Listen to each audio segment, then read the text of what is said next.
Alright, what's going on, people? This is going to be a little test. Because I don't even know where the fuck I'm going to be able to leave this. Wow, that's fucking close as shit, yo. Ugh, not the greatest angle either for me.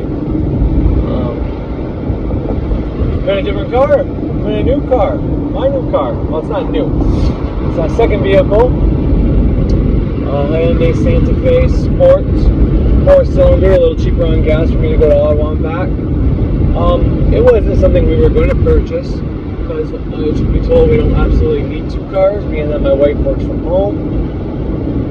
And the Pathfinder is a 7-seater, you know, yeah, it might be 6-cylinder, a little more on gas, you know, spending somewhere from $250 a week on gas. But I had some car trouble with my 2018 Pathfinder. It's running now, but there's some damage to the engine, which is kind of shitty. I don't want to say it's a lemon, meaning that it was fucked from the beginning. It might have been some preventive maintenance that we hadn't done. With all the driving that I do, it would have been important to really do oil changes more often than, you know, they tell you to do them. But I hadn't done that. So, but yeah, while I'm just trying to test the audio in this car. Alright, sorry about that. Oh, see if I can get this in here somewhere and look at me. Oh, not quite, eh? That ain't gonna work. That ain't gonna fly either. Fuck, it's gonna wet. Well, this is a good spot. Unplug the phone. Sorry, everybody.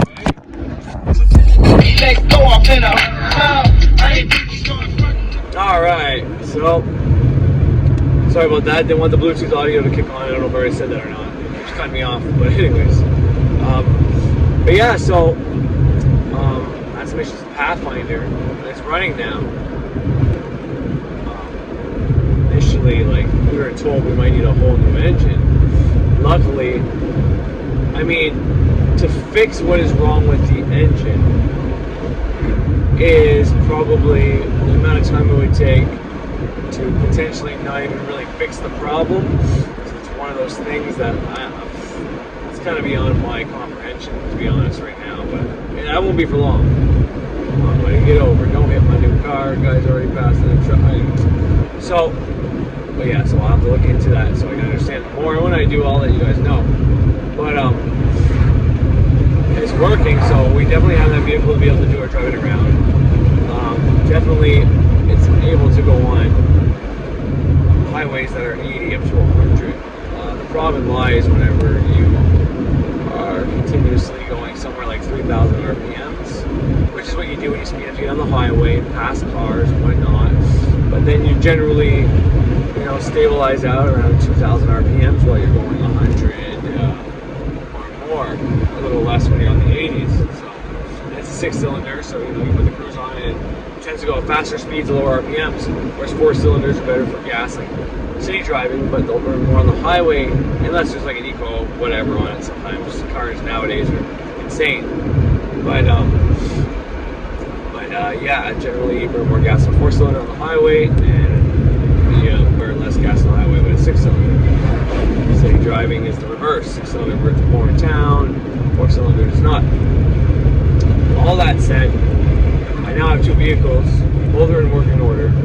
But initially we were told we needed a whole new engine in the Pathfinder, which brand new engine is 10 grand. Which, you know, now I got something to fucking try to fucking manifest 10 grand again for, you know? I've done it before, I can do it again. So I'll be doing that, and that seems to be the easiest way to fix the issue, is to get a brand new engine, put in my 2018 Pathfinder. Because we're going to be paying that thing for, I think it's a 4 or 5 year term. Which is what's really nice about this second vehicle that's going to take less gas, is that, you know, when the other cars are good working order, I can leave it there for my wife who's got all the kids at home or whatever. I use this one to and from work. But this one's only a 2-year term, and we're paying less than the 2-year term for it than we are for the Pathfinder in the 4-year or 5-year term. So after 2 years, we're going to own this bitch. So generally speaking, even if it took me 2 years to be able to safely have that 10 grand put aside for that engine, then I would still, I have to make 2 car payments right now. But that's just because, like, I don't know if my Pathfinder's safe on the road, and I already missed a few days due to this craziness before I had the second car. So I didn't want to bring it on the highway and then it stops working. If we can get away with driving that thing around in town for a couple of years, for my wife to do her running around while I'm not home with the other car, so be it. Then it's a useful utility. I mean, in the summertime, she can walk and do her small running around by herself. It's good exercise. She kind of prefers that. But when it comes to doing groceries, it's very hard to do that with a child and a stroller. If she's just by herself. On top of that, COVID rules, sometimes it's hard to get places in town before things close. If you want the best deals to save some money, well, it's better off to do that. So, overall, I think it's a pretty good thing, having the 2 vehicles. At first, I was like, holy fuck, like, what is going on? Everything was going so great. And I mean, I know the nature of reality. I know everything has a pendulum swing to it. And I got down, like, fuck, man, I love that car. My moonroof, I was pretty upset that, because I was under the assumption that it was fucking toast, which isn't the case, which is great. It's very cool, too, because, like, to go from a mechanic saying your engine's toast, you need a new engine. This is what Nissan told us. And then me doing sigils over and over again, prior to getting that information that my Nissan's going to be fine, it's going to be repaired. It's going to be in great working order. That's going to last us until the term's up, or until we get to updated doing sigils over and over for that. And my ritual magic, just statement of intent, same dealio, doing that as well. And then my wife making jokes a few times, literally stating, well, maybe the Pathfinder just takes a few days over there and then it'll be fine. And I told her, my babe, as much as I'm fucking, magic believer and that things can change, I'm like, it's one thing for the cells in your body to heal the sick body, but for metal to fix itself, I don't see that being as plausible. But lo and behold, the day I go to pick it up, assuming that we're gonna have to get it towed back, because I had to get it towed from Ottawa. That was quite the fucking mess last Thursday, man. I'm pissed. I had to pay for 50 kilometers because it's about 102 kilometers from Ottawa to my town, and my insurance covers 50 kilometers anywhere. So I picked it at 50, which was 150, $3 a kilometer. Sucked dick, but it is what it is. So anyways, I'm assuming, because it sounded bad when it happened to me, low in oil pressure, and then just stalling on me, and then me trying to do a couple things to get to work, being in a really bad emotional state, not being able to control my emotional state at all, because I was trying a few magical things, but I was not able to control my emotional state. So I understand why they didn't work out. But I mean, it takes time for things to go through and manifest, to put energy into something. So to do spontaneous magic, it depends on how often you do reject Venus deny and circumstances. But anyways, apart from all that, when we go to Nissan after my wife makes that joke, like, it just needs a few days. And I'm like, well, you're right. And she runs, she's not knocking, I'll drive it all the way home. But otherwise, because we have to get on the road, because the tow would not tow it from a garage to our house. It would tow it from a garage to a garage, or from the road to a garage, from the road to my house. But it won't go from a garage, where it's supposed to get fixed, to my house. It's still not fixed. So we were going there just to essentially put the car on the road in front of Nissan so we get the free tow. She lit right up. She started right up beautifully. There was a little bit of knocking on first try, which I think they run in like 2 days. And then smooth ride all the way home. And I even took it to go to get smokes. About 20 clicks there and back. Smooth ride there and back. So I'm like, well, this is fucked. How the fuck does this happen? And I'm thinking in my head, like, wow, my wife spoke into existence, plus the magic I did, like, this is pretty amazing. But I'm still kind of being skeptical, even though I'm a firm believer that you can change and form your reality. Just certain things that happen spontaneously like that, to also change spontaneously without putting enough energy into it for a period of time, to me, is very hard. However, it was about 5 days at this point of putting energy into it.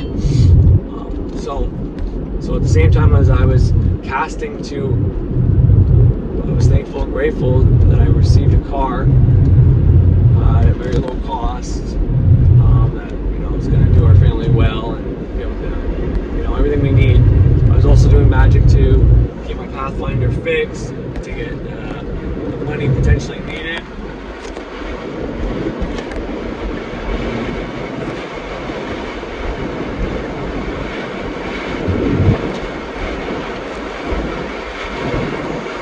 Sketchy, man. I just cut off some fucking cars there. But anywho, yeah, so I was doing simultaneous magic within the same intent to get a new vehicle and to fix the Pathfinder, or repair the Pathfinder, and or find a way to get the money to fix it or have a reduced cost. So it was kind of a lot of scattered energy there.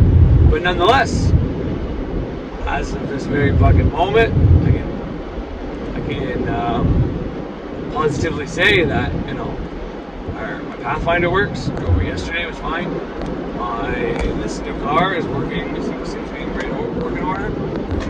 And, we got a better deal on it, cheaper, less time. 2 years goes by pretty fast, I mean, time goes by pretty fast in general, but 2 years can fucking fly by. But anyways, all that's to say is that's why I'm in a different car and having to test out the audio, and it seems to be working. So, but I don't really know what to talk about at the moment because I've been very preoccupied the last few days. Now, the last video I made was during all this craziness, and I felt it best to not bring anything up while I was waiting for a response on us getting a new car. Because, I mean, we've got credit, and we've paid some things off, especially with my Dodge Journey. It looks really good because the entire thing got paid off in full. So it's not like I traded that bitch in and added it on and anything, like it got paid full. But, I mean, it wasn't me. It was thanks to my mother taking out a fucking loan, which, once again, I did magic. But to be able to pay off those cars and not have those debts, but the magic manifested. But it manifested in the form of my mother getting a fucking line of credit loan, and my acquaintances, friends, I guess you can almost say, at a car dealership that works kind of didn't really tell us how they were getting us the loan to get the Pathfinder. Ended up getting a big enough loan that enabled me to pay off the Journey in full, and the new loan was almost solely in my mother's name with me as a co-sign, which is just to say I have my name on it. But anyways, so just more examples of how magic works, but you really have to bend your words and carve your statement properly. And but in my defense, when I was carving those statements out, it was I wasn't assuming my mother was going to be on my car payment at the time. So, but nonetheless, now you know. So, but anyways, so all this is to say is that I was preoccupied with all this. I didn't mention it in my last podcast because I had enough to go through. I've had a few comments since then about my Illuminati editing the Bible episode. William Shakespeare taking the credit for not only his plays, but editing the Bible when it was really Francis Bacon, who was a Mason, potentially an Illuminati member. Even James, King James, that everybody seems to love and thinks is divinely inspired to write or edit the Bible, was also a Freemason. I had a few comments on there from an old friend who likes to comment a lot whenever I speak about the Thunder Wizard. In my opinion, he has a emotional block, a mental, more emotional block when it comes to Thunder Wizard, because he's the type that believes in Jesus and a Catholicism type religious outlook, while being spiritual, potentially in a New Age look. I think anyways, and I hope I'm not offending him by saying this, and I mean there's no disrespect that I'm not dissing you or knocking you. I mean, You have the right to believe whatever the fuck you want. If it serves you and works well and you're able to do, whether it's the shit I talk about, manifestation, or otherwise, I mean, fucking more power to you, bro. More fucking power to you. But commented on he disagrees with me and how he thinks he Wiz studied the Bible but not as much, and his pastor knows more than him, and references people. Deleted his comments, so I don't know if I'm going to go through them. But who knows if I can derive a lesson and or connect what I'm talking about today to that, then, you know, I may. We'll see though. We'll see what's up. So anyways, yesterday at my house, my two step boys were kind of pissing me off. My oldest step boy, we caught, I needed a book bag because yesterday I got a ride to work with a friend from work, drove me to the shop. My wife picked up the car in Ottawa yesterday, so she picked me up from work and brought me home. Prior to me going to work that morning, the night before, my wife grabbed Austin's book bag. I go through the book bag, see some grass looking and shit in there. First glance, I thought it was marijuana, but it was just leaves and shit. But then I look in another pocket and I see two things of oil that look like vaping fucking oil or whatever it is. So I show her, so she said she has to have a conversation. So I'm not too pleased about that because his father a long time ago gave him a vape with nicotine in it because he's a fucking genius, that man. And we had a conversation about him not vaping and whatever else, blah, blah, blah, blah. And, you know, it turns out he's still doing it. So she had a good conversation with him, but he didn't deny any of it, didn't lie. He was honest with us. He had his moment, but I mean, he's a 6 foot fucking 4, 280, almost 300 pound, you know, gonna be 16-year-old, full of testosterone. So I mean, getting angry, especially if he potentially bought those things, or they were gifts from his father that he doesn't see much. He's always been very emotional when it comes to gifts from his father. You know, can't fault him too much for that. Even Owen too. The problem with Owen is lying. So some kid he was talking to on Messenger, his Messenger and Instagram are connected to mine, asked if he smoked cigarettes and weed. And he sends him a voice message saying, "Of course I do, for us." Which, when we asked him, he denied it all. He said, not that he didn't say it, obviously, because we had the proof, but that it was all a lie. And then, you know, this kid asks him for a dealer, and Owen says, "Okay, well, download Discord, or add me on Discord, I gotta download it first, we'll talk on there, because we don't have the app's not connected." So then we bring this up to him, and he says, "No, it was just a joke, blah, blah, blah." But I don't believe him for a second. I'd rather him be more honest with me and tell me exactly why. So it was a joke, why are you joking about it? And then just be vague and whatever. But anyway, so last night, the day before he got in trouble for all this, he wanted to go to his friends. I didn't let him the same day of. The next day I said, "If you do these chores, you can go." His friend turned out to be grounded. Yesterday while I was at work, he got to go to his friends. Austin was on the Xbox. He got home, kicked Austin off the Xbox, let him go on the Xbox. Austin wanted back on the Xbox after so many hours. Owen gets all pissed off, just fucking irate, and downright refuses to listen to his mother, who's asking him, telling him to get off. You're the boss, you're not, get off the fucking thing. Debating, arguing with her, yelling at her, disrespecting her. And, you know, to me, it's like, no, I kicked Austin off the day before when you wanted it. You went with your friends all day, it's not his fault. Whatever, blah, blah, blah, blah, blah. And he starts living back at me. And so, my mother's there because my wife was helping her out with some papers. So, whatever. You know, I'm losing it on him. I'm yelling at him. Telling him, point down the law, you know. Teenage voice, he's also going through puberty. He's getting pretty fucking tall, his voice is changing. So he's also getting testosterone. And so, like it, don't like it, I don't care. For me, the best method, especially for boys going through puberty, getting full of testosterone, we need to be properly socialized in a day and age where we're social distancing, so it makes it twice as hard to socialize boys properly. And I'll tell you why that's important in a second. I've used, it's not fear per se, but it's a way of I guess fear, in the manner of, when I yell, you do what I fucking say or else there's consequences. You know, I get respect because if I don't, I'm gonna fucking take you. Little Wayne, but I believe in that. And it's always worked, and it's why I can most of the time just say something with a stern voice and they listen. If I have to yell, they don't really listen. Whereas mom was talking, got to screaming over and over again, he was just saying, no, I'm not listening to you. Whereas when I finally got down there and yelled, he listened to me. My mother's there. She decides to get involved. It's like, Tori, stop, blah, blah, blah, blah, blah. I'm like, Mom, stop. And I'm still in yelling mode, so I can yell at my mom, which I don't like doing. I don't like doing that at all. I believe you should respect your mother, no matter your age. But she also shouldn't get involved during my reprimand, especially, if I'm in the motion of anger, using that in a specific way. And it wasn't just I worked 12 hours yesterday, which I did, and I'm just tired, and you don't talk back, which is also true. But it wasn't just that, but that's what it was from her. She's like, look how much stress you're putting on yourself. It's not good to be that stressed, blah, blah, blah, blah, blah, blah. Which, if I was stressed, I would say she's got a point.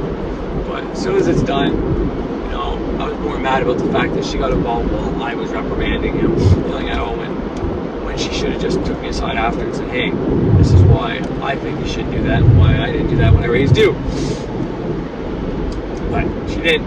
Anyways, we didn't talk about it. But, a minute after it happened, in case she fucking brought it up, or in case when I apologized, she brought it up, I was ready to go with my answer.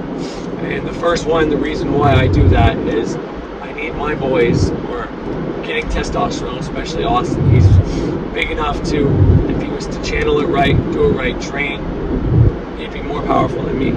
He's got the potential to be huge, muscular, everything. Like, he's got that potential. He can't right now because I've got more lifetime using my muscles, working them out. I can lift more than he can. I already know that off the hop.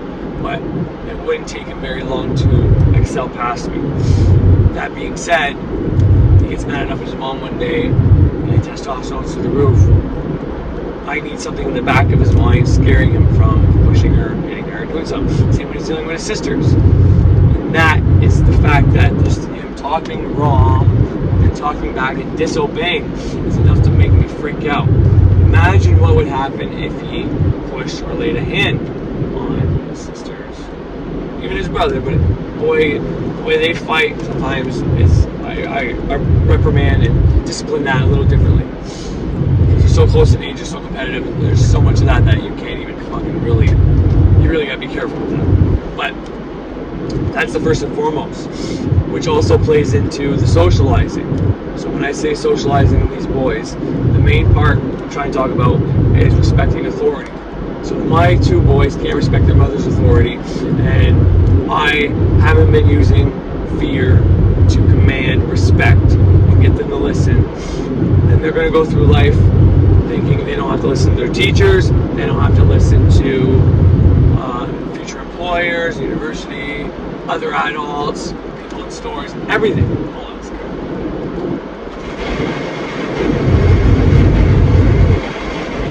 That's what would end up happening. They don't have to listen to anybody. They run the show at home, and that's gonna also add their attitude because they're their kids, right? They don't know much else. So what happens at home forms their perceptions of what happens outside.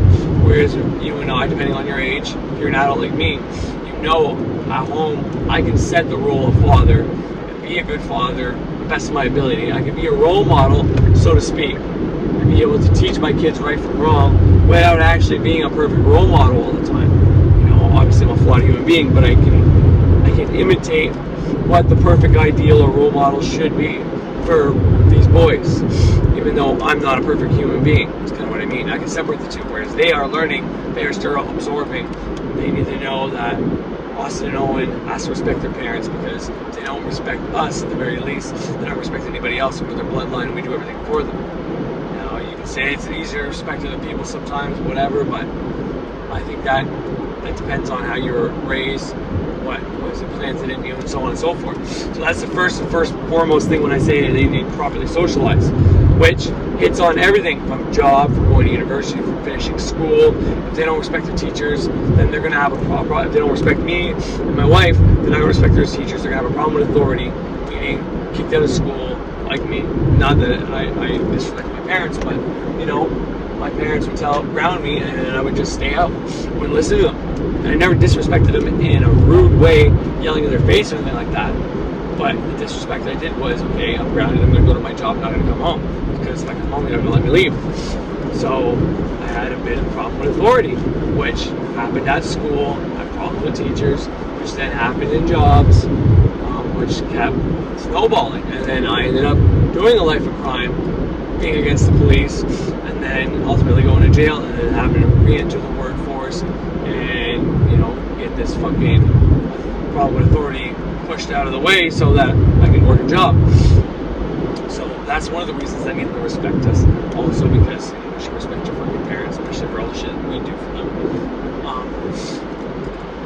And, you know, being like, when boys are going through their puberty and they're full of testosterone, it's easy for them to make terrible decisions based on emotion.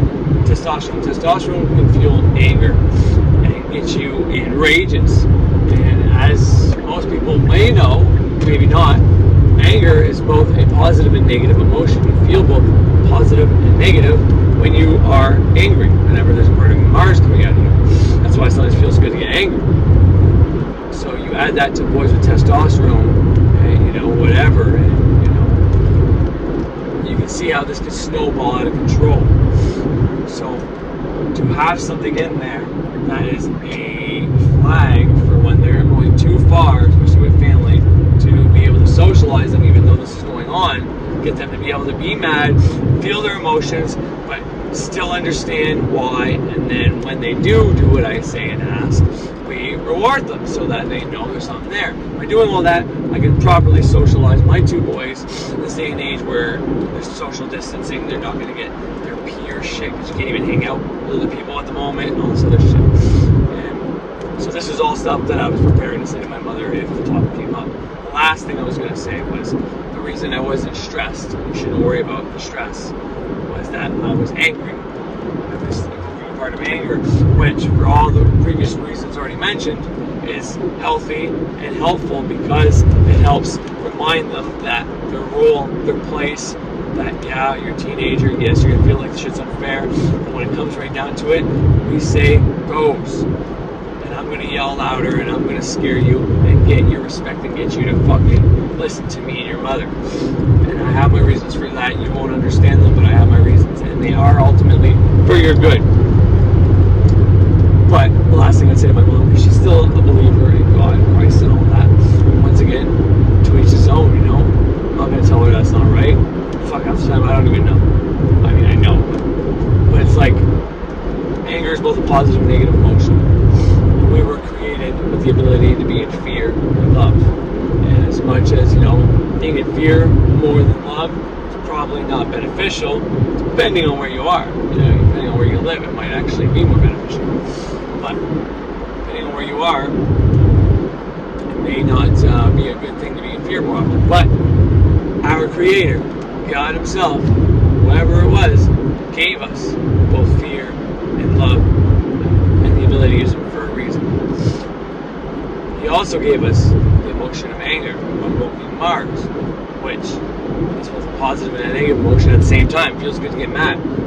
There's a reason we have those abilities. There's a reason we are able to channel these. And if you can semi-consciously understand how and when you can use these properly, because you're never going to be able to do it always perfect. But then you can start understanding how these things are important and stop.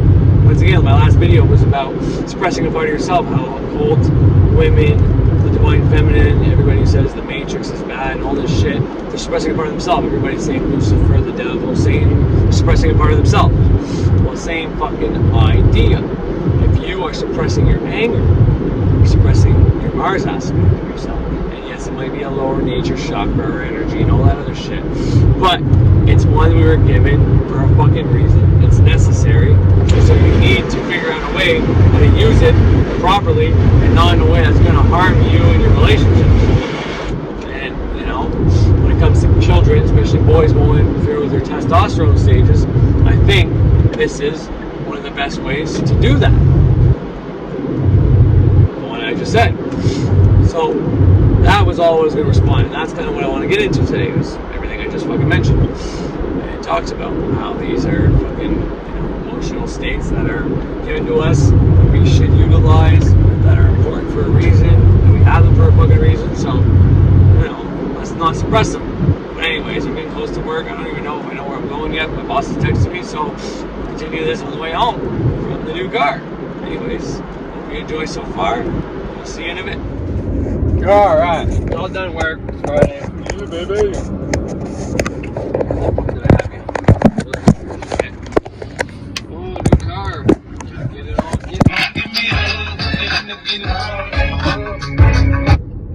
Sorry about that. Call 844s. Fucking music. Alright, so I was last speaking about the necessity of fear and appropriately using shit, I got a screw in my pocket missing on it. And appropriately using anger, how it's a positive and negative emotion all at the same fucking time. So this plays into shadow side stuff, but not exclusively with just the shadow side stuff. But I mean, to me, in my experience, part of doing my shadow work was, in a healthy way, expressing my dark, deep, traumatic, the ones I know about, issues and emotions attached to those issues, releasing them to the point where I don't feel them anymore, which takes time. Now that's not the complete thing, because I've talked many times. Most recently was, just looking at your fears that you have and facing them will bring you some enlightenment, but it might take you to the shadow side first. I spoke about in the past understanding that you have a killer inside of you, and the difference between someone doing shadow work is someone going to Walmart and freaking out on their baby because they haven't had a good night's sleep or a break in a while, and then they shake their kid because they just found out their husband cheated on them and they left them, and their kid stopped crying at night and they get no fucking rest. And sorry about that, I have to shit my car. Not shit my car, shift having a standard mode of shit. But so then they use like horrible, and just because they have so much stress on their plate, their job, maybe they're a delusional athlete, and just stress to the max. And instead of dealing with the fact that this baby's a lot, and your husband leaving you wasn't your fucking fault, and don't worry about the work part, we'll figure that shit out. There are things that you can do in the meantime and get money and whatever else, and instead of just putting all that in the back burner and just being like, no, can't get mad at my kid, it's just a baby, it's not their fault, blah, blah, blah, blah, blah, and talking to somebody with their problems. They just keep letting it build, and then they just fucking boom, and then something terrible happens. You're like, well, how did that happen? So that's how that happened. They didn't allow that part of themselves, they didn't honor it, first of all, and they didn't allow to express it in a controlled way. This is why therapy, going to see a psychologist, therapist, counselor, priest, whatever, whoever you can talk to get shit off your chest, just family and friends, is helpful, because it allows you to get those fucking emotions out of your body, and there's healing in that. And so that's these are the three main ways that I do shadow work. And aside from that, you want to get into shadow work, we'll make a fucking sigil that you're thankful that you got through your shadow work, and that you don't fucking call that baby on. But it ain't gonna be pleasant, let me tell you. They never are, but they're useful and necessary when you're done them. Like, there's not just one shadow side or shadow work, or I don't know all the names for it, but dark night of the soul. New Age is like, my dark night of the soul was so brutal, but now that it's over, I'm so enlightened. It's like, that's like this. There's no different than a born again Christian getting Jesus to forgive them for all their sins, and then thinking they're self-righteous after, and that I'm saved, so I'm good to go. But then when they get blocked up full of crap and they don't want to express it because they want to be a good Christian, which isn't a bad thing, but when they start, but it's not them, they're saved, so it's everybody else, well, then there's problems. Well, the person, the New Ager, going through the dark night of the soul once and thinking it's a one and done, and now I just gotta wait for my law of attraction skills to just come in, and I can just think about the money and get it, and we'll be set. And then the longer it takes for that to come, it's everybody else's fault around them, because obviously it's not them. They went through the dark night of the soul. There's no different there. It's just two different extremes. And it's something that, depending on you, your lifestyle, what you're doing, if you're doing something you love or not, if people in your life are supportive or not, you are going to have either more or less dark nights of the soul, shadow work, whatever you want to call it. Integrating the self, integrating your shadow. There's many different names for this fucking concept. Pick, I don't care. But you actively have to continue to do it. And the good thing about actively continuing to do it, now there are some times where, you do your first shadow work, do your second shadow work, do your third shadow work, but all of a sudden the fourth one's a doozy again. But all the other ones are kind of progressing. But that doozy came along because you need to experience it, and then it does keep getting better. It just keeps getting different. Like, for example, my whole car issue. I gotta let that fuck me up. And it's not, you can always get back more money. You can't get back more time. Alright, that's one of the main things I live by. Time is worth way fucking more than fucking money is. By a fucking substantial fucking margin. Okay? So, when I had this car issue, my Pathfinder, and we thought we needed 10 or 12 grand for an engine. Like, I was down, and I got the Captain Morgan out, and I fucking sulked, and I fucking bitched, and I whatever. And that was useful because I had to get those emotions out, but I wasn't doing it intentionally. I was just, moping or whatever. But because I've done this intentionally so many times, it ended up, like, as if habit, like, takes over. I ended up doing it in a controlled environment. I asked for time off from my boss properly instead of just not going to work and not calling in and then just dealing with it later like I have in the past. I set it all up. I spoke to them, told them exactly what's going on, talked to people about it, whatever, and then eventually came to the conclusion that, there's people today that woke up and they found out their children had diseases. There's kids that woke up today with a dead parent or a terminally ill parent. People that woke up today with no food. There's some people that woke up today and, they're whatever. There's a bunch of shit that happens. And my entire family is healthy, and I'm complaining about getting a second vehicle. My wife's got my other vehicle at the fucking store right now as we speak. I'm complaining and thinking my life is so shitty and this is the worst thing that ever happened. And what happened? I got a second vehicle. It's like I turned this whole bad situation, dark night of the soul, whatever, into like gold night of the soul. Like, there's payments, extra payments, and that sucks because we don't really need two cars, but who cares? My biggest problem is that I have two cars and it's a little tight to afford it, but generally we can spend, and you're just gonna come back on stuff like junk food and whatever else. It's like, well, fuck, man, that's like a win-win. So, whatever. It is as it is. Alright, what's going on?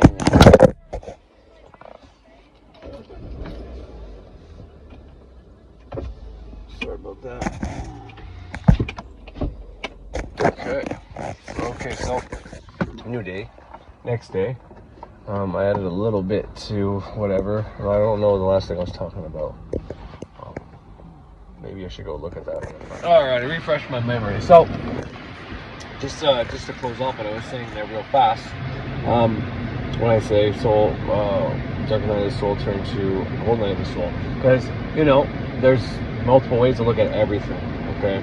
And, the fact that I had to get a whole new car. I mean, shit would look bad whenever, like I said, we were assuming the engine was just built, blown, done. We couldn't operate the car. And having to maintain that car and then pay for this car on top of it. So having two vehicles and only using one, that was the situation that I was that pissed off about. Got through it, figured out, what, life's going to go on. We're going to make do. I will fucking conjure up 10 grand and put an engine in that puppy, and then we'll fucking be alright. Whatever I have to do. So I got through it. And then, as a result of that, and I think my magic and even the words must spell, like my wife's not casting spells on purpose, but she said it and felt it and was hopeful and, let it go, that, maybe the car just needs a few days and it'll be alright. And fucking sure enough, it was. I mean, it's not in the most perfect working order, but it's going to do until my manifestation of 10 grand comes in to put that new engine in. So, you know, but all that, I believe all this has been working out because of the fact that I dealt with the emotions as they came. I didn't just suppress them and say, oh, what are you going to do? And really be upset about it and not let it out. I let it out. I dealt with it. Probably not in the best ways, like, you know, the alcohol and all that I talked about, but fuck it, whatever. They're going to have crutches out there. People are going to use it. So I used that crutch. I got a few drinks in me. I dealt with it. Hell, I had a great night with my wife. We were great. And then everything ends up turning around and looking up. But I could have stayed moping, pissed off, just like, why me? Life sucks. Oh, now I have 2 payments. I'm never going to get ahead. And these are all legitimate things I was fucking feeling. So, I mean, I'm not trivializing this, but I had those moments. I went through that, and I'd say in about, I don't know, 48-hour period. Then once I dealt with all that, I realized that, you know, man, everything could be a whole lot worse. Biggest problem I have is now I have 2 vehicles, and I can only pay for 1. Or I can only drive 1, and I have to pay for 2. But then once I got through that, now I have 2 vehicles, and I can use 2 vehicles. And, you know, something, if you're trying to conjure money, you're trying to fucking manifest money, they say to watch rich people, successful people, you know, mimic their actions until their actions and the way they think becomes habitual for you. And once you start thinking like the wealthy people and acting like the wealthy people, you no longer think the rich are just greedy and selfish and the problems of the world. When you start becoming what you want to be, then you will eventually start seeing change happen. You'll become them. I always do that. I have a mixture of successful people on YouTube with successful YouTube channels, successful with money and teaching how to deal with money, and successful magicians and witches that manifest their life, their reality. Those are the things I watch the most, so that those are the things that are programmed deep into my mind.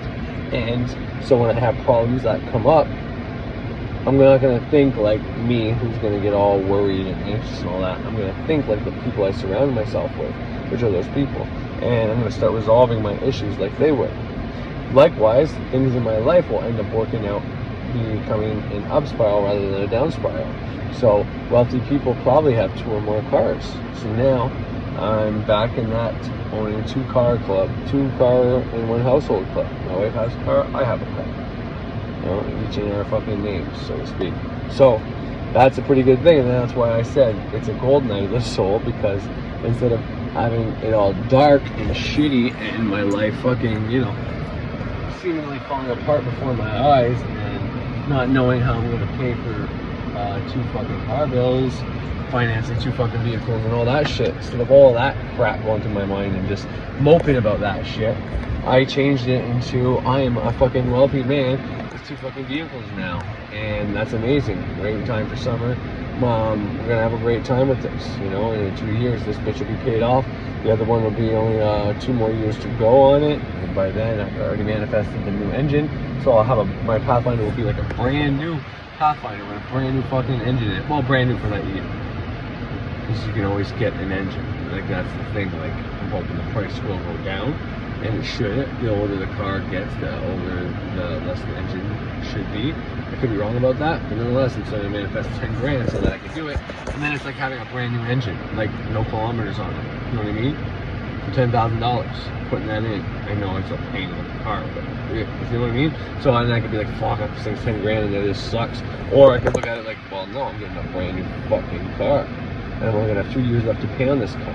And it's not gonna be like most people that have that thought form created, like, yeah, as soon as the car's paid off, it's toast, you gotta get another one. They create that. They like that being out there. They like people saying those lines because it keeps people re-upping, renewing their cars, getting a brand new car as soon as their contract's up, always being in debt.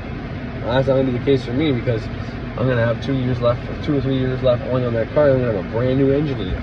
So the likelihood of anything going wrong with the engine is going to be very, very little to none. So that's all I wanted to add on to there, is that I was able to spin that around.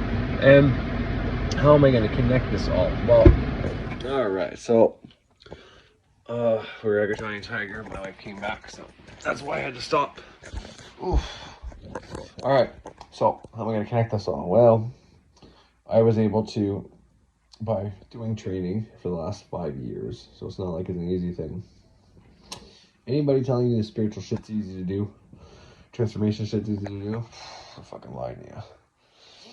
The concepts are easy enough to understand, logically, consciously, but putting them into practice is probably the hardest part. Sticking to them is the hardest part. Putting them into practice is the second hardest part. Once you start, you're good, you keep doing it, then sticking to them with people around you judging you, and just your own self being sometimes lazy, sometimes, I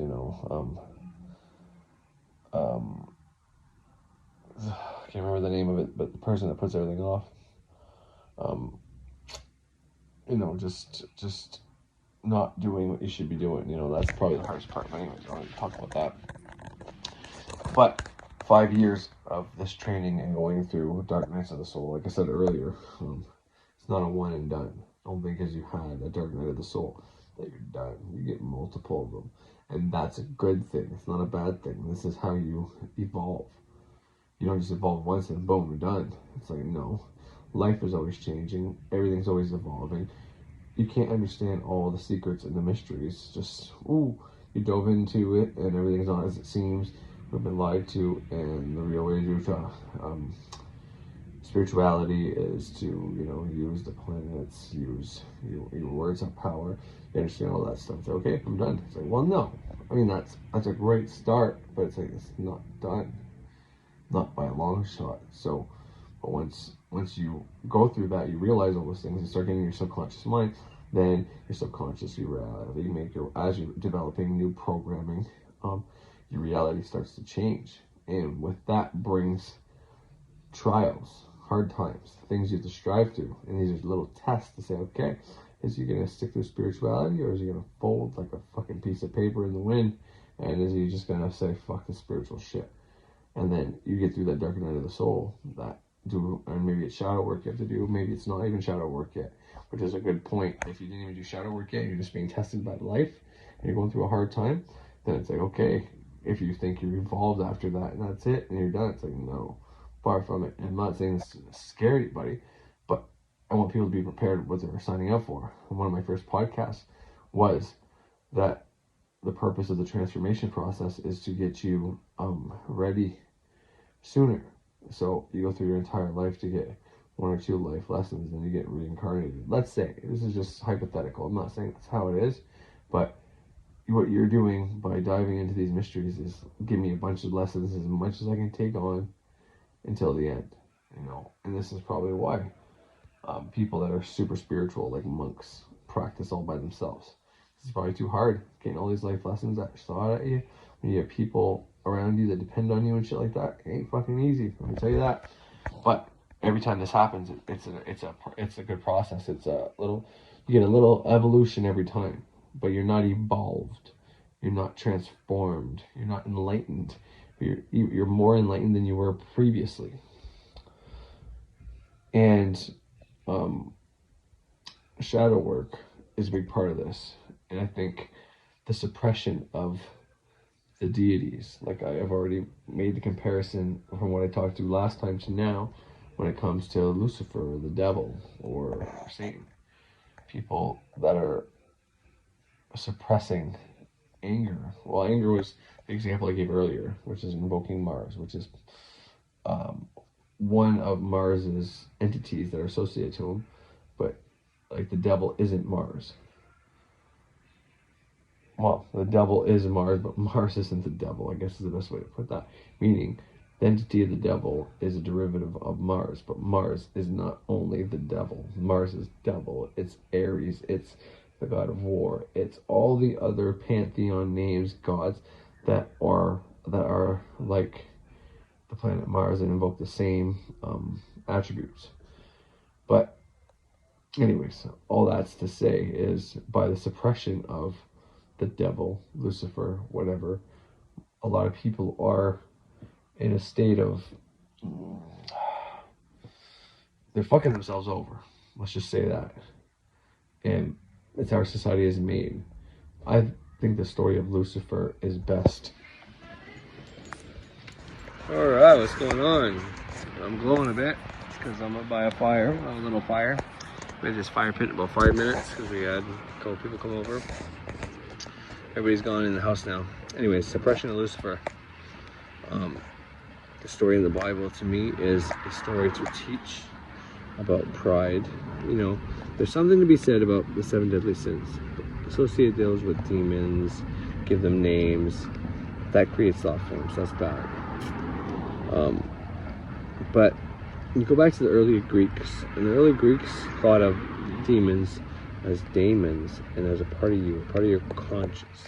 Not the conscious mind as we understand it, but like as a sitcom with a little devil and a little angel on your shoulder. You get thoughts at the same time, and you're having to pick between right and wrong. You know, that free will, good and evil, that shit. Demons, angels, whatever would do that. So, but daemons, as far as I can understand it, weren't always just bad, good or bad. So there's a lot of people of history that did good things acting on those voices, and they were daemons, demons. I'm gonna play a clip right now to illustrate the point about the suppression of Lucifer. And I'm not trying to tell you to believe in the devil and worship the devil and evoke the devil or anything like that. That's not what I'm trying to say here. But instead of taking the story as a metaphor, instead of taking the story as what not to do and as a lesson learned, taking the story as there's this being who did this, who's trying to fuck us up now, is what's fucking us up. Because that's not true. Plus, we're ignoring that this is something within us that can happen at any time. And by the very act of suppressing this, anyways. I'm gonna play this clip. It's gonna say a lot of things. It might not be, you'll grasp a few things, you won't grasp some other things. There's things I grasp, and I'm gonna grasp more by listening to it. All I'm trying to say is, I'm gonna play this clip, it's gonna explain a bunch of shit, and then I'm gonna expand on it, exactly what I'm trying to get to. I had a few drinks, so I'm not gonna lie. But let's get to it. Alright, they probably can't see me, but some of this video might be sideways and then upside down. It will go right side up, just so you know. And then I'll chime in when it's all said and done to tell you how, once again, not telling you to accept Lucifer or evoke Lucifer or be a Luciferian. I'm telling you that taking the story of Lucifer as some deity in hell who also has the ability to make you choose bad decisions is wrong, and how the story is meant to teach you how to not do those things, what to look for, because you're going to do those things. You're going to fuck up once in a while, but you read this story after you fuck up and you understand a little bit more, and then you can try to kind of put it into context whenever shit starts happening and figure it out from there. But anyways, so let's get on with it, and then I'll get in the house and let's have some better light on the sin. But how and why did the idea of fallen angels even come about in the first place? Here's the untold truth of fallen angels. Fallen angels are basically angels that have given up on the good and righteous path and turned to evil, right? Well, not necessarily. It's true that Jewish and Christian traditions believe that fallen angels were originally just as holy as any of the other angels, but fell when the most beautiful of them, Lucifer, decided to rebel and enticed others to go with him. But in Hindu traditions, it's a little different. They believe the creator god Brahma actually made some angelic beings good and some evil from the very beginning. Why? Because it's meant to illustrate the natural order of things and balance in the universe. And fallen angels don't even exist in Islam, where tradition says that all angels are good, including the ones tasked with overseeing those whose evil souls have landed them in hell. These angels are lording over hell, yes, but they aren't fallen, as they are still doing divine work. There's another explanation for Satan there too, and it basically says he's not an angel, he's a jinn, a creature made from fire and free will. Put a pin in that because there'll be more about this pesky free will stuff later.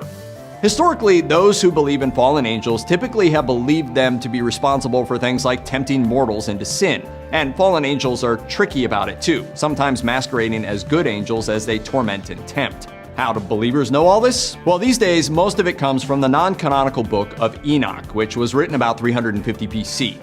The text claims to be the revelations of Enoch, who was taken up to heaven and told the universe's deepest secrets, then shown just what would happen during mankind's ultimate judgment.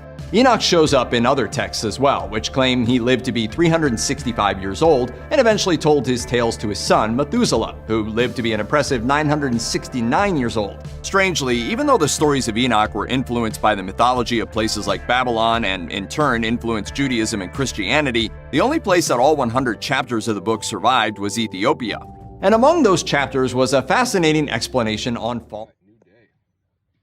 I was going to finish recording last night, but we were having drinks.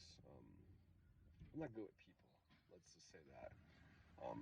I like socializing as much as the next person most of the time, but more lately than ever, I have to force myself to do it because I know it'll be fun. I know I'll have a good time, especially now we're not allowed to socialize, social distancing and all that shit. But I mean, I know it's going to be fun, so I force myself to do it. But because of old ways and habits, I always tell my wife I need alcohol when I'm going to be around people. It's probably a bad thing, but I always get rum because I gotta use rum in my practice anyways.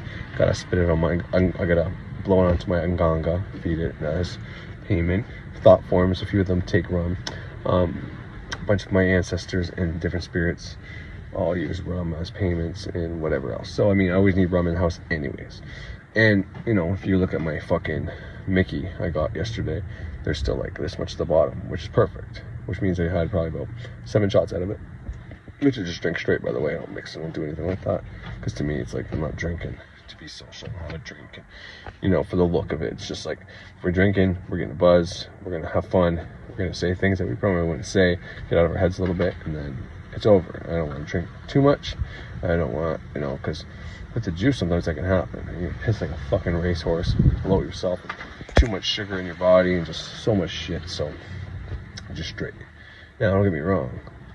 When I laid down to sleep last night, I felt like I was spinning, but a few breathing techniques, and then I fell asleep. My wife woke me up because she wanted some, and I was fine. So, if you're ever spinning, you can, you know, stop and breathe. If you focus on your breathing long enough, you'll literally fall asleep. It should be alright. So that's just a drunk tip, let's say. But regardless of all that, so that's why I didn't continue my video last night.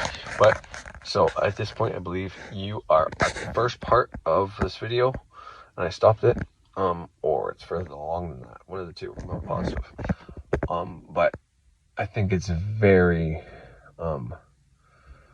I think this guy, I normally don't watch videos like this, the music in the background, how it looks, and, you know, he's got all these things on the wall behind him, trying to show you that he's an enlightened person. So there's like the atom there, and I can't remember all the things that are behind him on that shelf, but they're there on purpose for your subconscious mind to think a certain way when you're watching him. So I generally stay away from videos like that, because right off the hop I can tell he's trying to mind fuck me, and trying to put off a specific appearance and vibe and what he wants you to think about him, right? He's trying to show you that he knows what he's talking about, and a bunch of other little techniques and NLP things, and not NLP, but well, yeah, I guess be NLP. Just these subtle little things you can do to people's subconscious minds in the background. So when you watch me, what do you see? You might see my Illuminati fucking symbol. No, actually, I don't even wear that anymore. So you might see my pentagram, you see my dog tag, but you see the clothes I wear, and you see the ceiling above me. I'm not trying to mind fuck anybody. I'm not trying to trick anybody. I'm not trying to get anybody to fucking think anything, okay? From time to time, I put a sigil on my thumbnail or on my channel, and that's just, and I've said this before, so everybody knows I do it, but it's using everybody who watches my channel's mind power. They see that fucking thing, their fucking subconscious mind just saw the symbol that I'm putting in my subconscious mind to manifest, and I'm trying to get to manifest my reality. So the more minds that see that symbol, the more likely and faster it can happen. So that's the only thing I do, but I'm still fueling I'm your guys' subconscious mind just to fuel my magic. I'm just trying to get things to manifest faster, and everybody has this opportunity to do that. Anybody can make a YouTube channel, anybody can put these pictures on their social media, they can do whatever they want. So they have the balls to do it. That's the difference. It all comes down to balls. You have the balls to be fucking shown as a weirdo. I tried to hide my identity, my magical identity, from my family and friends, but I failed at that, and they found out anyway, so now I have to own it, and it's just the way it is. I'm still not going to put Corey LeBlanc, the ceremonial witch, on like my fucking Facebook and Instagram. I got rid of Facebook. Fuck Facebook. I'm fucking done with that shit. Not that there's anything wrong with Facebook, just life. But point is, I know I stay away from videos like this guy that I'm putting on here because he's trying to do something with all the things in the background, okay? He's also got music on in the background, and there's some significance to that. Not that the music itself is any kind of harm, but there's a reason for everything. If you study in, anything that has to do with NLP, analog marking, the mind, the subconscious mind, how to trick, manipulate, any of those things, you will learn quite a bit of techniques that you can implement very easily to get people to think you know what you're talking about, think you're smart. And, there's certain things you can, like I've said this many times too, there's things you can do, say, word patterns that'll literally just get people to watch you and won't be able to turn you off, but they still won't even really retain anything. But it's going right into the subconscious mind. So just keep that in mind. So this guy, I like what he says here. And I was very surprised that I liked this video, that I agreed with what he said. Now, he's got a biased opinion. He's obviously against Christianity to a certain degree. He tries to stay pretty neutral, I think. But for the most part, we can tell he's against it. Because his idea, and the main thing you're going to hear, the main thing you're going to hear here, is that this man is against the organized religion that is telling us that we shouldn't be smart. We should not use our free will to choose, and we should not chase after knowledge and information. Doing both those things will lead us to, damnation and hell and all that shit. And he's against that. And from his point of view, the Bible and the Book of Enoch is trying to do that. Now, that came to me as a bit of a shock at first, because I always like to think of this Book of Enoch as something that is opposing and trying to break down the laws of religion and trying to get us to, go a little further. But it turns out, the Book of Enoch might be something to just help further program us. So that's where this guy stands. Angels. One of the most widely told tales of fallen angels says it was Lucifer who rebelled against God and brought a bunch of angels down with him. But the story told in the Book of Enoch is very, very different. It tells a story of lust. According to the Book of Enoch, long before the Great Flood, angels and humans met and mingled pretty commonly, and the inevitable happened: children. Those sons and daughters of angels were a race of 450-foot tall giants. The angels started teaching their giant offspring evil ways, and God not only imprisoned them, but subjected them to judgment and sent the flood to hit the reset button on his creation. Enoch, the story says, tried to speak on behalf of the angels and their giant children, but sadly, a lot of the texts are missing. We do know that Enoch was the one God selected to act as an intermediary to the fallen angels, instructing him to tell them what their punishment would be for their transgressions. They were to be condemned to the ends of the earth, with an eternity of punishment to follow. Early Jewish writers considered Enoch to be a prophet, but when Christianity started to adopt his teachings, he largely fell out of favor with Judaism. Christian writers then took the Book of Enoch with them when they converted isolated areas of Ethiopia in the 4th and 5th centuries. Though the Book of Enoch was lost to the rest of the world, it was preserved in Ethiopia and was finally brought back to Europe in 1773. In the meantime, though, with the Book of Enoch to guide them, Christian scholars and writers had centuries to let their imaginations go wild, leading them to the really convoluted origin of Satan as a fallen angel. See, that's not actually in the Bible, but theologians turned themselves into pretzels trying to explain how Satan exists in the first place.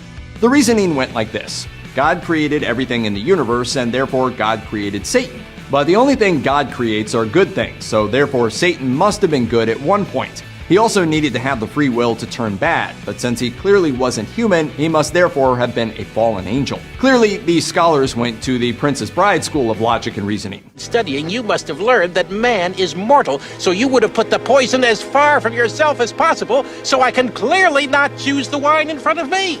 Oh, and once more, there's that free will thing. Don't worry, it'll come up again. According to the Book of Enoch, the first batch of fallen angels was each responsible for teaching humanity about a specific sin. As Baal, for example, was responsible for teaching humanity about sex, so thanks very much for that. Tamiel, on the other hand, taught humanity about demons and spirits. And then there's Sherne-Haza, who is apparently responsible for that race of giant half-angels. Those giants, if you remember, led to the imprisonment and punishment of the fallen, as well as the Great Flood, which was brought to cleanse Earth of their gigantic sins. Perhaps the strangest fallen angel of all, though, was Penimu, who was credited with giving mankind something that led to all kinds of evil: the written language. With writing came knowledge, and that, of course, is really, really bad because it might lead to free will. The big lesson you're apparently supposed to learn from fallen angels? That knowledge and free will are bad and will get you killed, so the only way to remain safe is to choose ignorance and obedience. Funny how that works. There's a specific idea I wanted to finish. I can't remember what the fuck it was. But, I don't know if I'm playing this in the middle of the video. I was just showing you with the guy that I said I don't really trust him, you know, and all the things behind him. But I do like what he says in this, so, I mean, I do trust. I trust his information, because it's the way he's presenting the information is from specific points of view from other people, but it's still mostly neutral and just facts. So it's not a bad video. I just don't like the symbolism in the background. You know, the globe, the right hand, the atom. You know, he's trying to present it like he's a sign. Anyways, I'm not gonna get into all that. But I want to play something real fast. Different video that kind of expands on some of his facts. So I'm gonna put that in here somewhere at the same time, just so you see that. So I'm just clarifying that.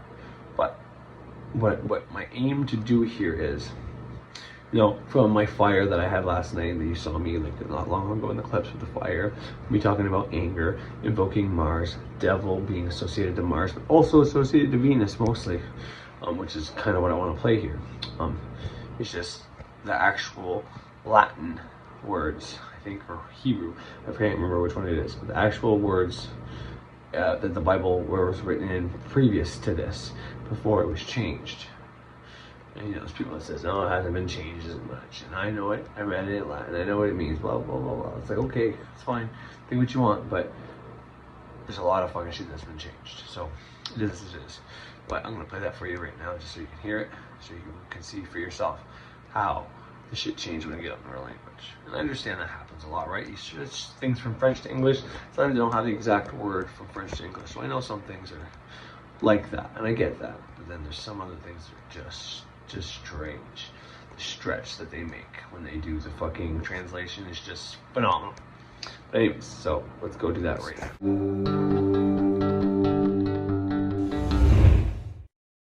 You've likely heard the story of Lucifer, the fallen angel.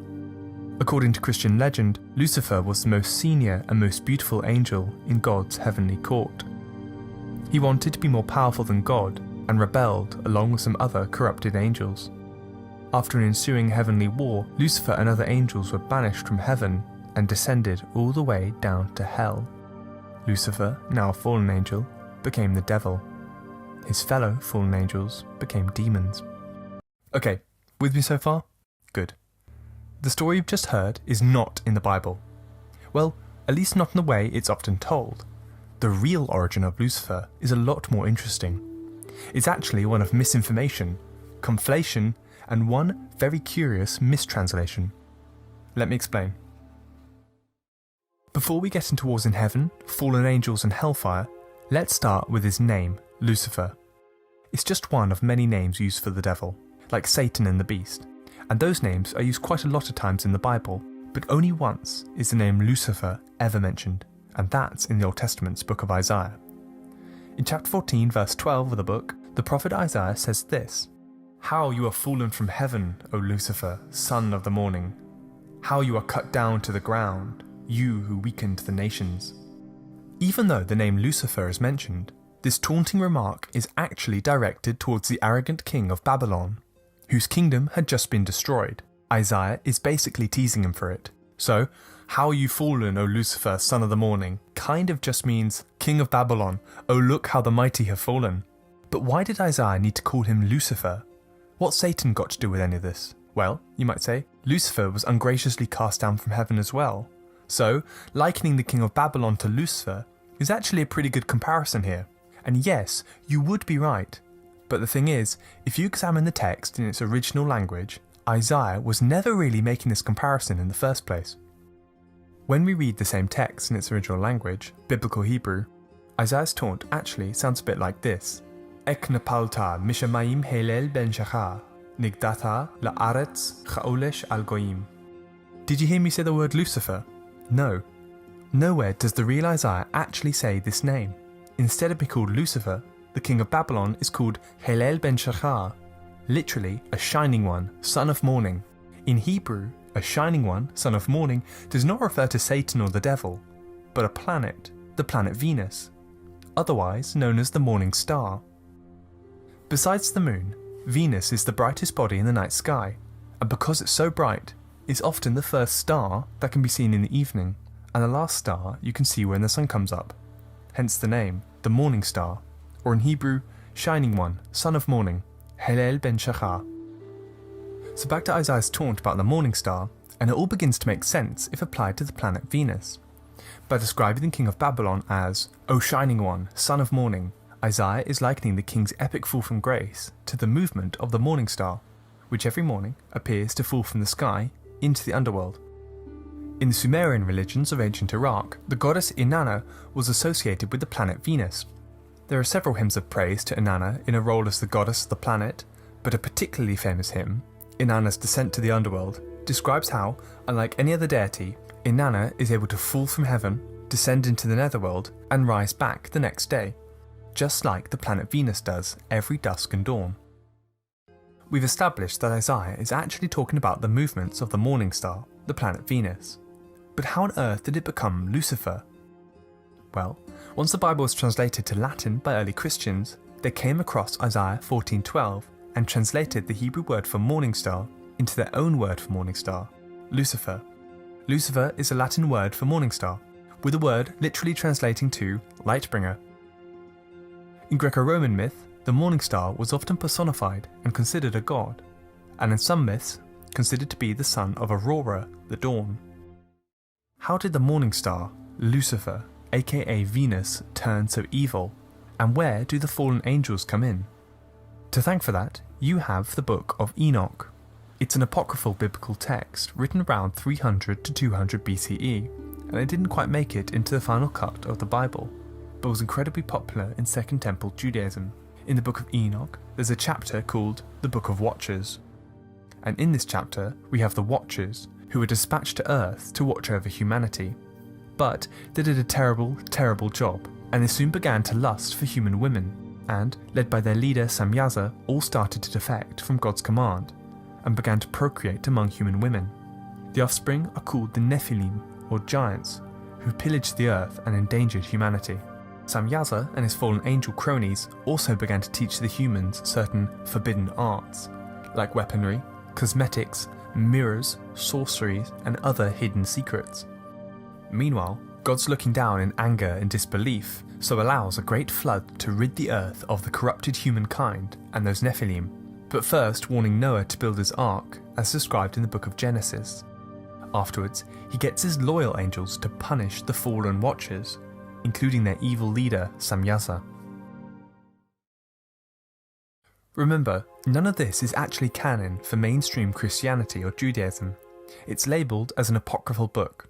In today's terms, that's the equivalent of being a sort of Bible fan fiction. But at the time, people loved the Book of Enoch so much that it began to influence contemporary religious ideas. Even in the New Testament Book of Jude, the Book of Enoch is directly quoted. Around the time of Enoch's circulation, Jews and early Christians rummaged through the Old Testament to see if they'd missed any hidden secrets, and they just so happened to stumble on a little verse in the book of Isaiah. Instead of seeing it as a reference to the planet Venus as originally intended, they found a hidden reference to that fallen angel Samyaza as seen in the book of Enoch. And when early Christians read Isaiah in Latin, they came to understand Lucifer not as Lightbringer, but as a name for a fallen angel. And so, Lucifer, the name for the fallen angel, finally stuck, and was added to a growing number of names used for the devil, such as Satan, the beast, Beelzebub, and so on.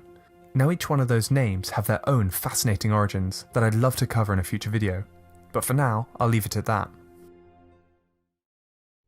And that is as close of an origin story to Lucifer as we can get.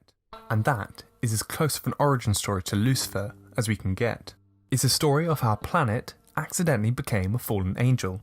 Today's Bibles no longer use Lucifer in their translations, and instead use morning star in Isaiah 14:12. The story of how Lucifer got his name is such a rabbit hole, so I recommend to explore the topic yourself. As with all my videos, I provided links down below.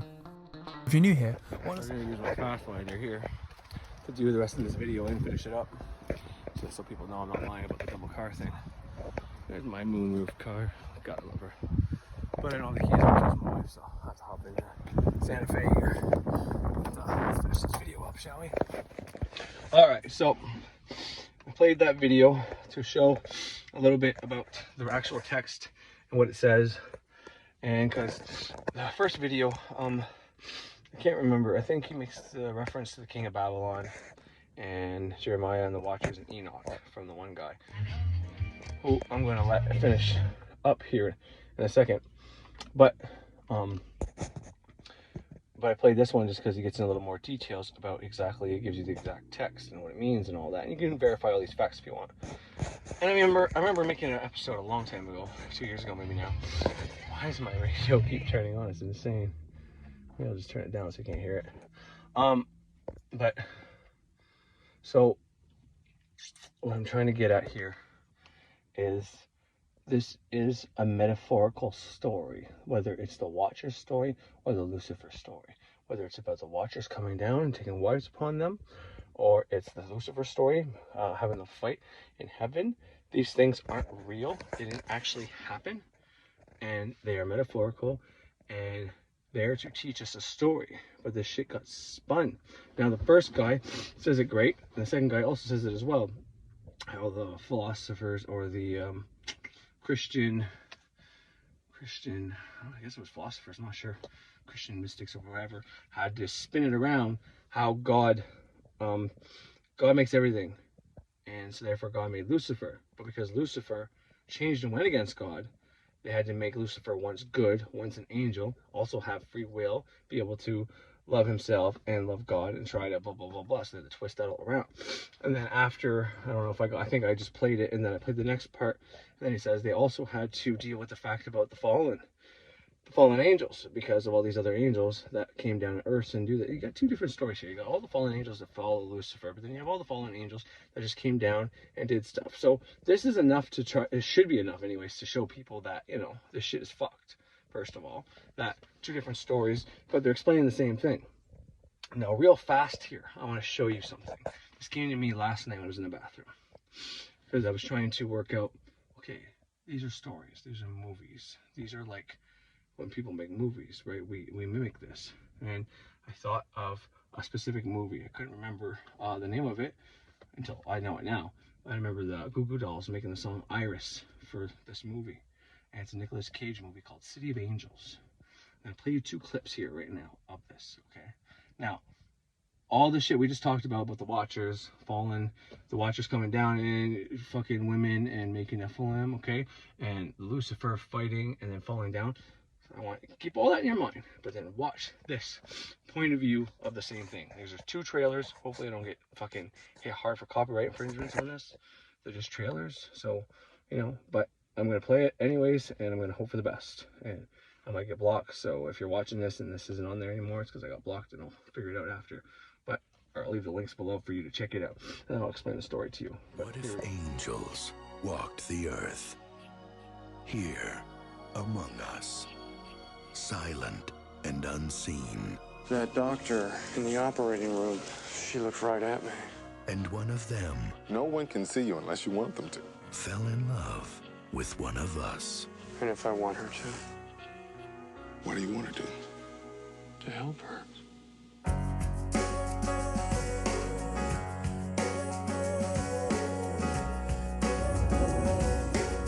Are you a visitor? Well, who are you visiting? You. If you met the one you were meant for. I got this feeling that there's something bigger out there. There's something bigger than me and bigger than you. Close your eyes. But you could not sense their touch. I wait all day just hoping for one more minute with you, and I don't even know you. You could not feel their kiss. Did you feel that? No. And you could not trust your eyes. I want to see you. Would you still believe Let me see you. in love? I don't understand a God who would let us meet if there's no way we could ever be together. I don't wanna wait for our lives to be over. I want I'm in love with you. will it be? He can give up his existence as he knows it and become one of us. Our lives You choose to fall to earth. And when you wake up, you're human. Nicolas Cage. Meg Ryan.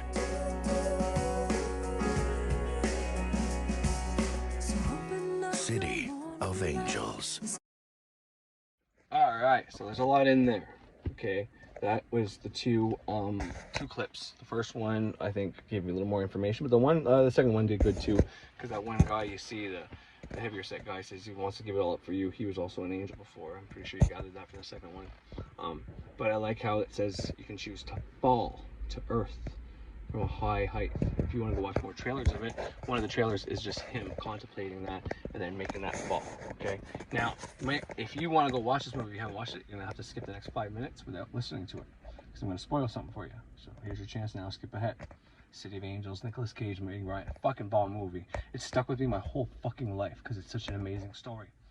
It's a tragedy, but anyways, but when it comes to the Watchers and what happened, you know, it's another perception of it. And you know, this is just so perfect to show how these stories are archetypal and they get replayed over and over again. And then people might say, okay, we can see the Seth story and the Pinocchio story, you know, or sorry, the Lion King with his bad uncle Scar, you know, with Osiris and Seth. This guy's name was Seth too. He's a fallen angel, right? Seth was the bad Osiris guy. Seth was one of the other people that started civilization. That's Adam and Eve's other child, or some shit like that. Anyways, just an appropriate name for them to pick. Like, they did that on purpose. Everybody knows that. But anyways, point is, fallen angel, you couldn't call him Lucifer, and you couldn't call him whatever else. But Seth is the closest, another close dark name that, you know, they could use. And it always seems to be like that. But he's not dark. He's not painted dark at all in this picture. He falls in love with Meg Ryan. Meg Ryan falls in love with him. But he can't touch, taste, feel, or anything because he's an angel. All these guys are watchers, okay?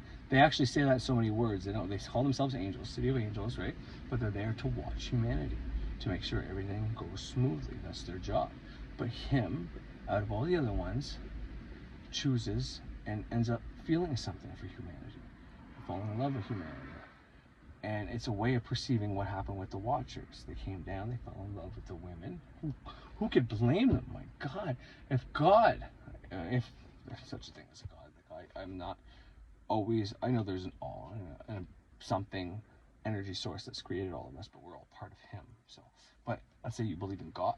Well, if God made anything better, especially to men, okay, this is for men mostly, but if there's anything out there better than a fucking woman, a beautiful woman, like, I mean, God, he kept it for himself, man. Straight up, he kept it for himself, because, you know, I couldn't do anything without my wife. I love her so much, you know what I mean? And then and I love her, but you know, you see these women, the clothes they're wearing and stuff like that. They don't even have to be wearing a short skirt showing their fucking underwear. They could be wearing pants and a shirt, but sometimes it's just like remarkable how beautiful they are, you know? And you know, that's doesn't take anything away from my wife. She's way more beautiful than that. That's why I'm with her, and beautiful on so many different levels. The point is, like, who can blame the fucking Watchers, you know? But point is, this story is a point of view of how that happened, and it's perfect. Guess, now here's the spoilers. So I was probably wrong before. I guess I should have probably, oh shit. So if you fast forward it to now, I didn't spoil it yet, okay? So now I'm about to spoil the shit for you. He becomes a human. He gets, I think, 24 hours with her, and then she dies. Fucked. He gave up his eternity. He became a human, which means he has to suffer, go up to heaven, whatever, after when he dies. Okay? But he lost his immortality for her. And, you know, they ask him, the other angels, because he can see them. Because he used to be one, just like the one guy who used to be an angel who talks to him, says, how can you see me? He said, I used to be one of you. And I chose to do this, and you can do the same thing. And he tells him, you have to fall to earth. The fall. What happened at the fall? Apparently it was because of the sin. And after the fall, Satan fucking did whatever to Adam. But anyways, in the movie, they ask him, hey, was it worth it? And he said, absolutely. Because as an angel, he can't experience things like we can. For us, everything is fleeting. Everything is going to die. Nothing will last. Nothing stays. You know, we have this illusion that, okay, I'm walking this 2-year contract, or for my example, for my car, fucking 5 or 6 years with this fucking car. It's going to last me those time. By the time it's paid off, it's done good order, I'll keep it. boom, not even a year later, the fucking thing fucks up on me, and all that shattered. Nothing is a guarantee. And that's what makes this shit fucking beautiful. And the movie shows that.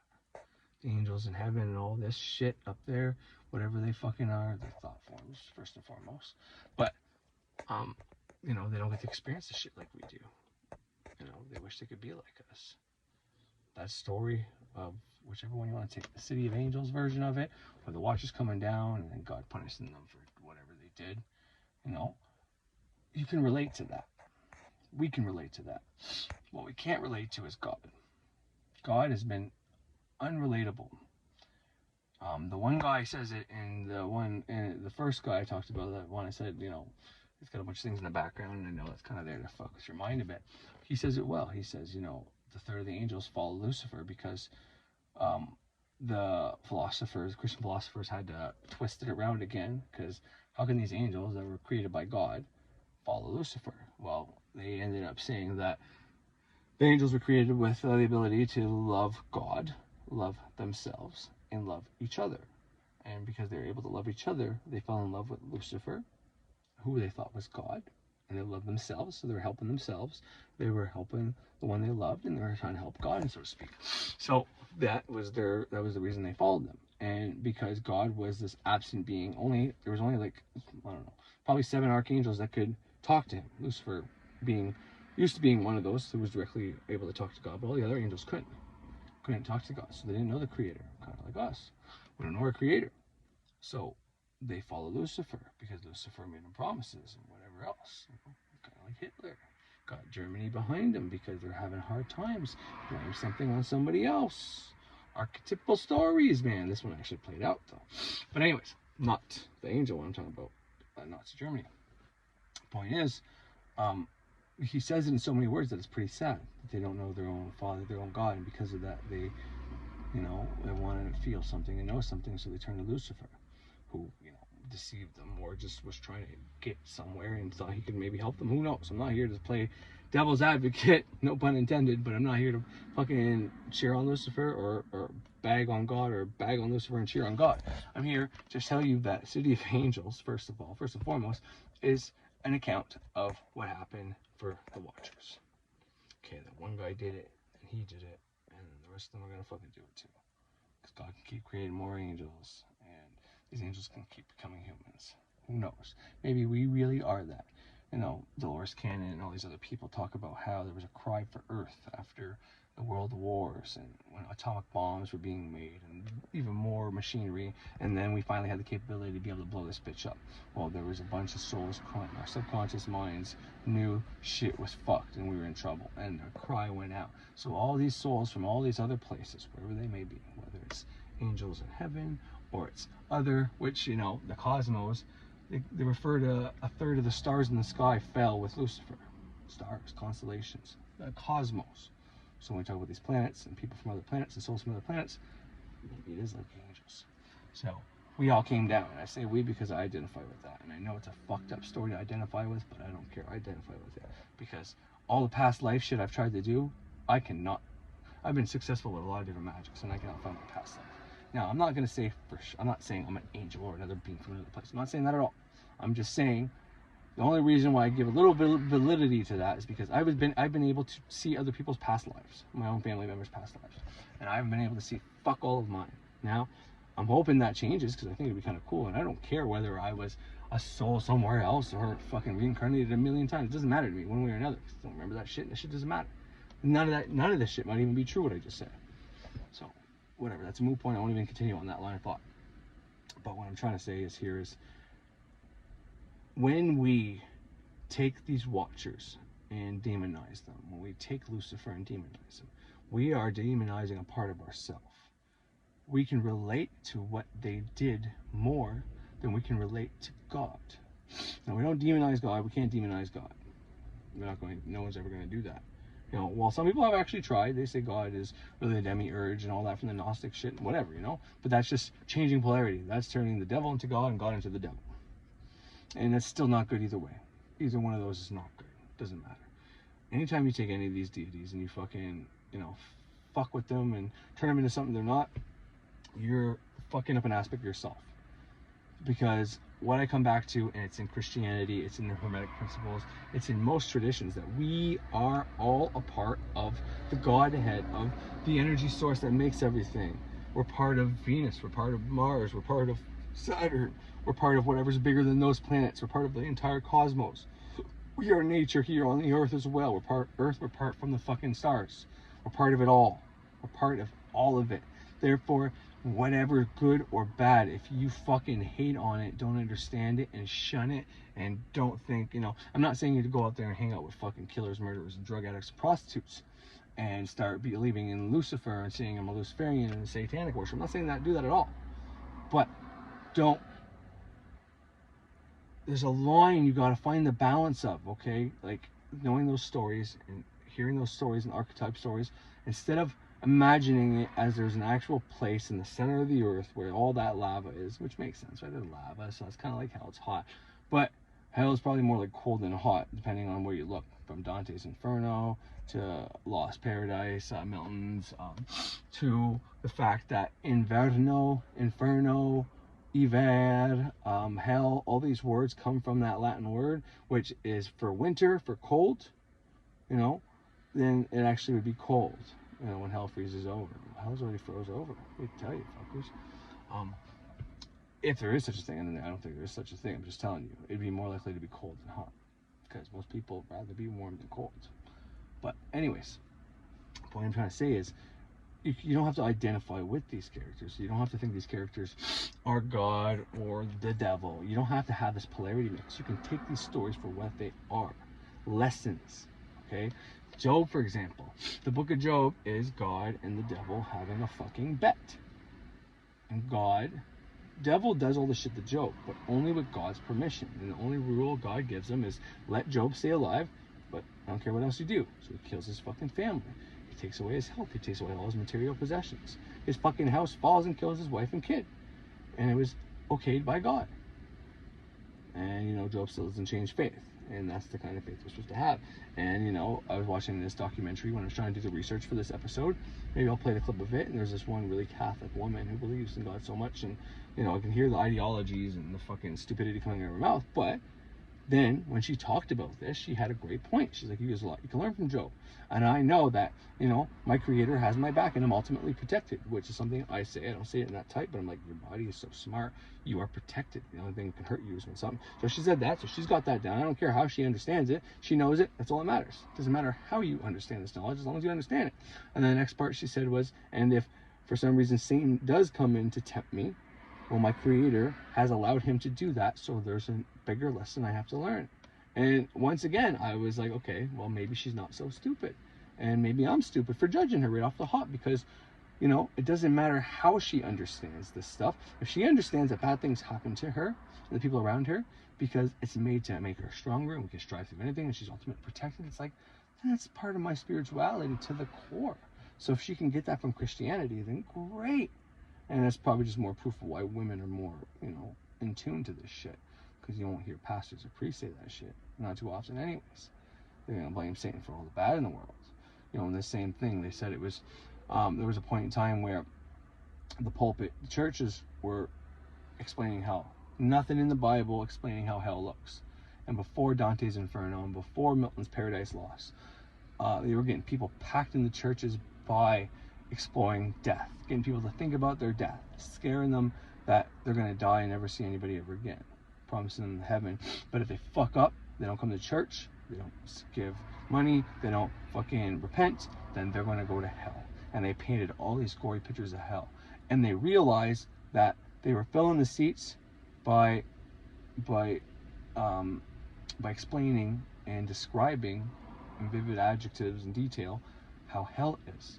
And it was like people going to the movies to watch scary movies, horror movies. Everybody doesn't like horror movies, but then some people really like a horror. I watched Megan the Stallion or something the other day saying she really likes horror movies and shit like that and likes to understand the anti-hero. And it's like, well, yeah, most people do.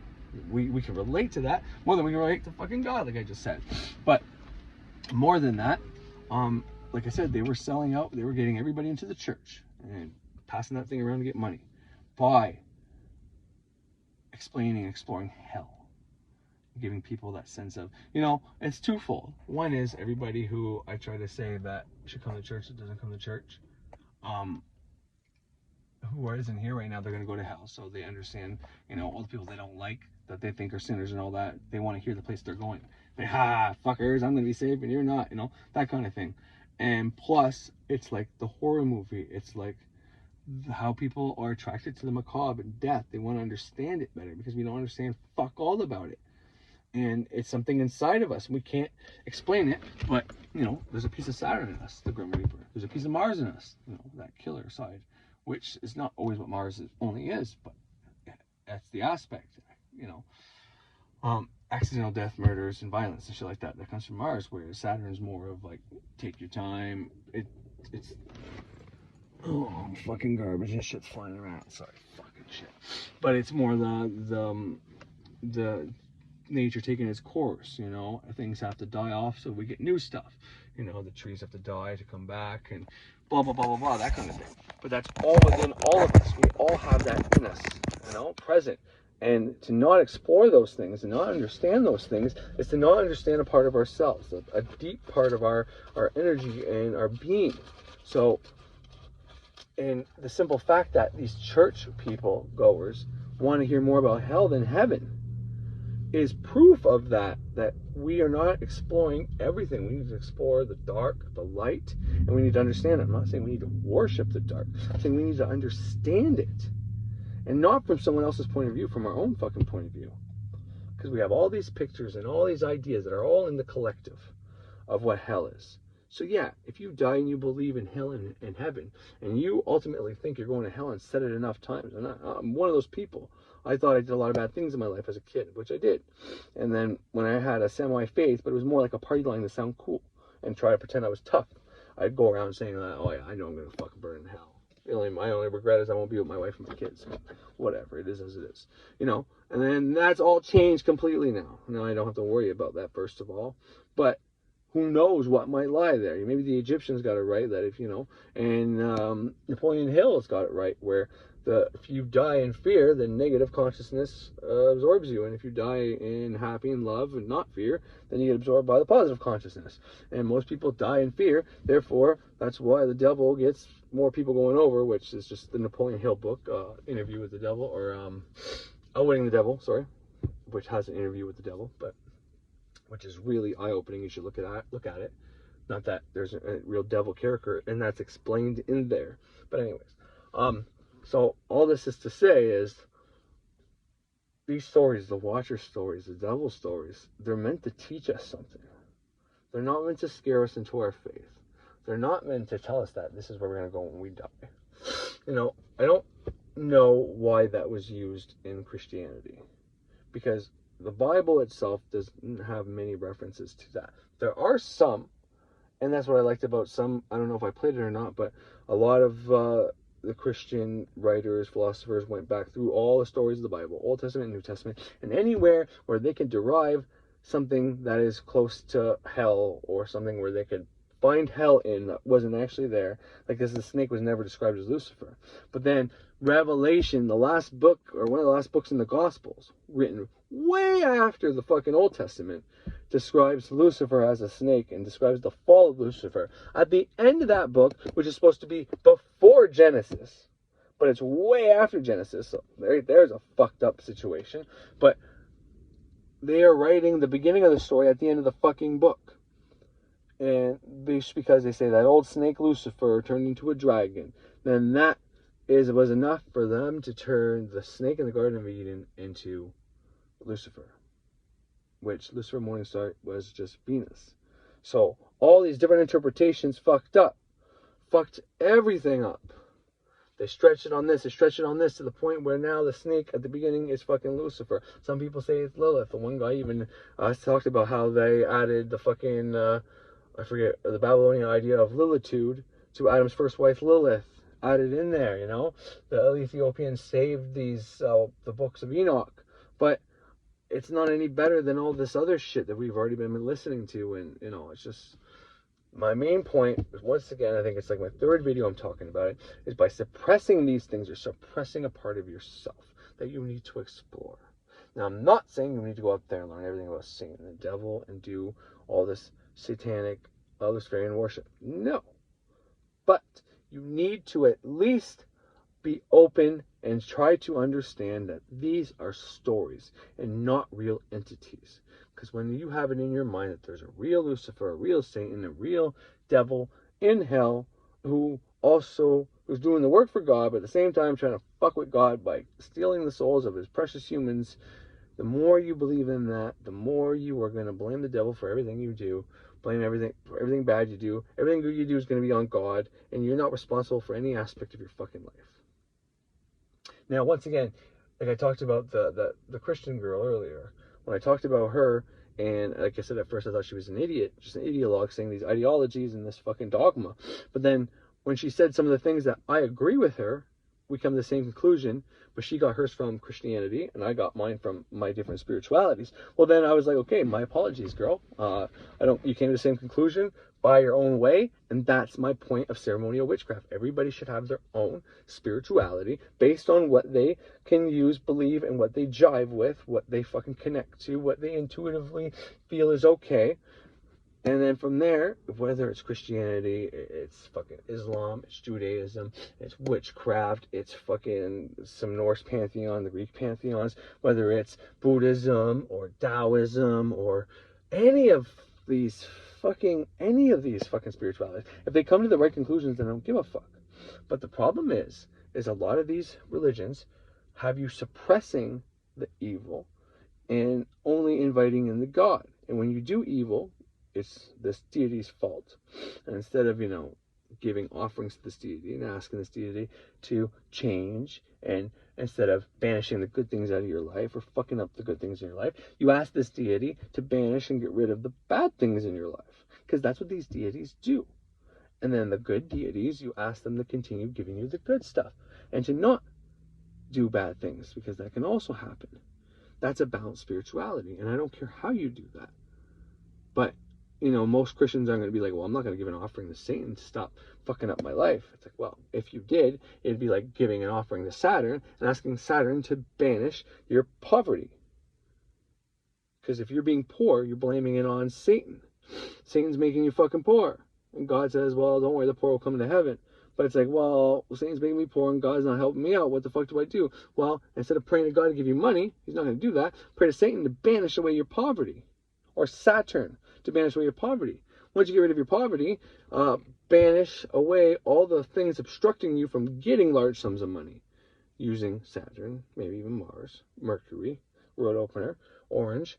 Use Mercury, he's good for that, he's speedy. And then use Venus, Mary, Inanna, and Jupiter, maybe not Job, but Jupiter, Zeus, Jesus, if you will, to give you the stuff you need, whatever the case is. See if it fucking works. You're going to put these fuckers to work. Anyways. But my main point here, and the reason I played these fucking clips, was basically to teach and show you that these stories have been around for a while, whether they're real or fake. Okay? And I'm not going to say they're not real. It didn't happen because, anything's possible. But for our purposes, right now, your best bet is if in your subconscious mind you believe that these things are real entities. If you can consciously realize what I'm saying here, that these deities, these entities can help you, the bad ones. But you don't have to call them Lucifer, you don't have to call them Satan, you don't have to call it the devil. You can use Mars, you can use Saturn. These are planets in the sky. These are beings that have a negative polarity, but that doesn't mean bad. That means they have the ability to banish, to remove, to reject, to deny the bad things in your life. A good polarity deity is going to have the ability to bring you good things. And they made that very clear in the Bible that God is not what does the bad things. Even though the book of Job would say otherwise whenever he gives permission to Satan. But Satan has to be willing to do it. God can't do it. So right there, it's like, there's your polarity. God is a good deity. God can do good things. If he wants bad things to happen to people, he has to okay it, but he has to allow Satan to do it. Satan has to do it. Saturn has to do it. And Jupiter, this is associated to Job, Jupiter can be the benevolent king, give you things. So there's your polarity scheme. So you can twist it in your head. In your mind, the deities will still be the Lucifer and whatever that. These are real beings that live in your mind. And I believe wholeheartedly that even if you use Saturn and the devil, especially with time and repetition, then you'll start changing the subconscious programming in your mind. That these things are just deities, just archetypes, but that is still powerful. And that is still the symbolic language to get to our subconscious mind is through story. And that's why we learn in stories. That's why these stories are powerful. And we can use them. Because these stories teach us who's bad, who's good, whatever. Now, these fallen angels and all this shit was made a little too evil. It's sold.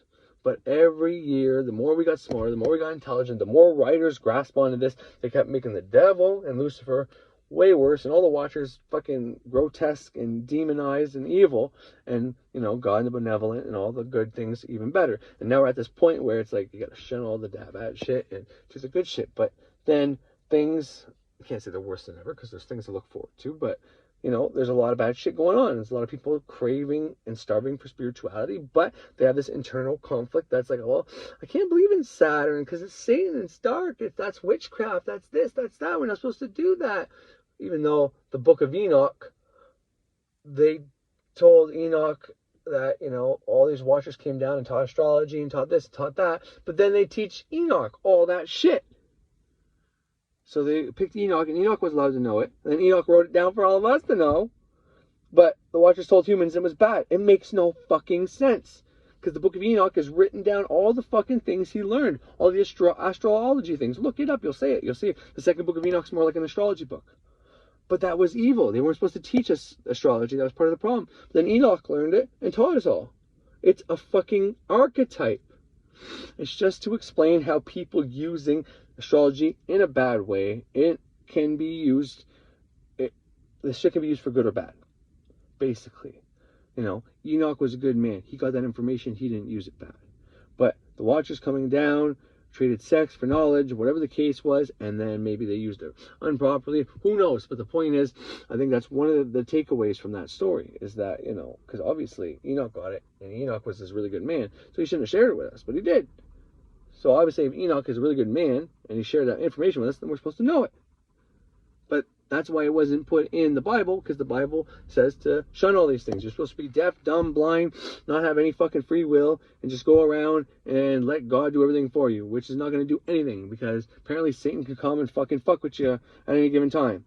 So here's what you do. You fucking use these things to your benefit, because they're all within you. We are all the same. When you're Christian, you're told you're part of God, Jesus in you, Jesus in your enemy, and all that shit. So you're part of fucking God. You also have the dark parts in you. And you can go either way at any time. The best thing to do is to not shun that evil side until it takes over. Not just ignore it.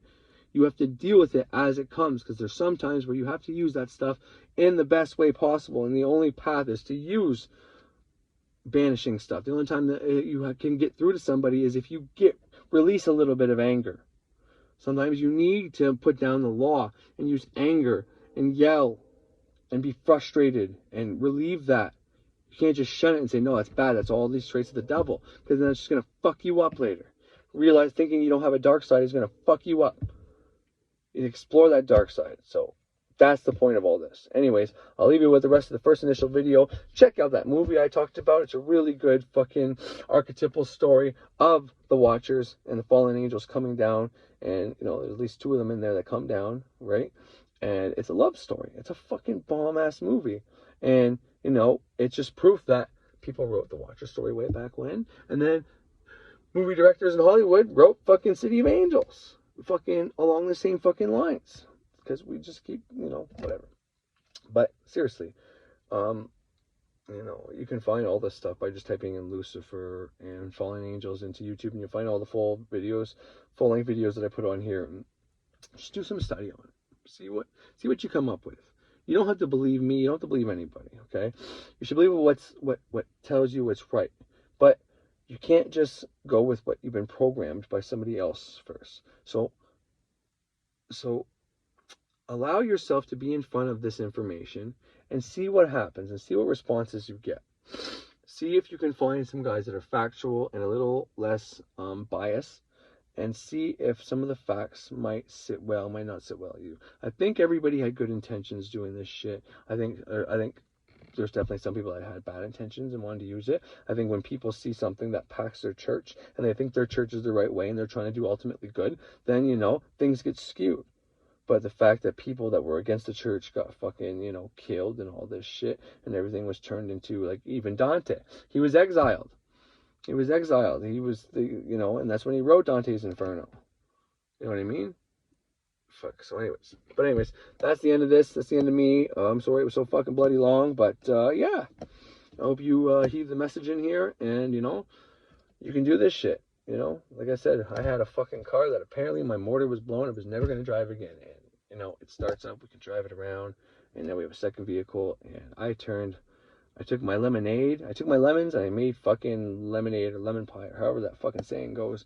Meaning I took my bad shit, and I was able to release my emotions. Not just, I said, no, if I stay positive, even though I'm fucking really pissed off right now, that good things will come. No, get rid of all that emotion. Get it out, let it out, find an avenue. You gotta figure that out for yourself, what would be best for you. If you need help, fucking send me a message and tell me what your problem is, and I'll try to help, or, you know, whatever. And if you don't want me to say it out loud, well, then I'll private message you, or whatever the case is. Like, I had 2 fucking messages that were deleted that I could totally spit out here, and it's about the Bible and all that shit, and it would totally go well here, and I'm not doing it. So, you know, that is as it is. So, but if you're having an issue and you don't know how to deal with it, you don't know how to let it out in the right way, but it's something that's really pissing you off, well, you know, I may be able to help, and I may not. You know, best probably person would be psychologist, counselor, whatever the case is. You know, get yourself some real help. But if it's something similar I've ever talked about or I've went through and you know it, well, then, you know, hit me up. And I'll fucking be more than willing and more than happy to help. But anyways, thanks to everybody who subscribes and likes and all that bullshit and comments. You know, you don't have to, but if you do, it's pretty fucking cool too. But yeah, hope everybody has a great fucking night and stay fucking safe. Have a great. Maybe the biggest diversion the Book of Enoch takes from the regular Bible is its depiction of the Garden of Eden and the fall of mankind. Everyone knows the traditional story from the Bible. A serpent, usually associated with Satan, tempts Eve into eating from the tree of knowledge of good and evil. There's that whole knowledge is bad thing again. And then boom, goodbye paradise.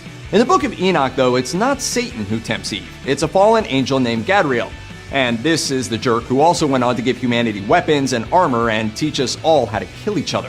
Sounds like Gadriel has a lot to answer for. Quick, describe a fallen angel. There are probably some scowly faces, bat-like wings, maybe even some horns or cloven hooves, right? Maybe a double chin, who knows? But it wasn't always like that. In early Christian art, fallen angels look pretty much the same as their holier counterparts. One of the earliest representations of the idea that they were angels and fallen angels opposing each other in an otherworldly battle is featured in an ancient mosaic in Italy. Jesus is in the middle, and on one side is an angel in red with some sheep representing the home team.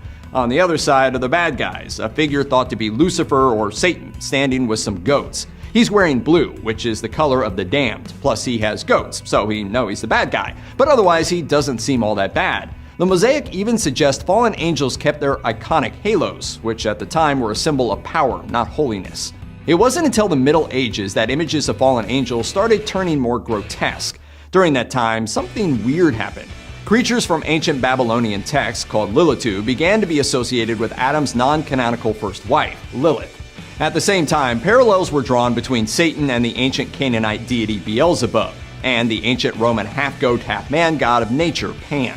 In the 14th century, these pop culture influences led Dante to describe Satan as lording over the depths of hell while sporting bat wings. And that in turn influenced the 17th century author John Milton to describe fallen angels in his work Paradise Lost as the sort of grody monsters we think of today.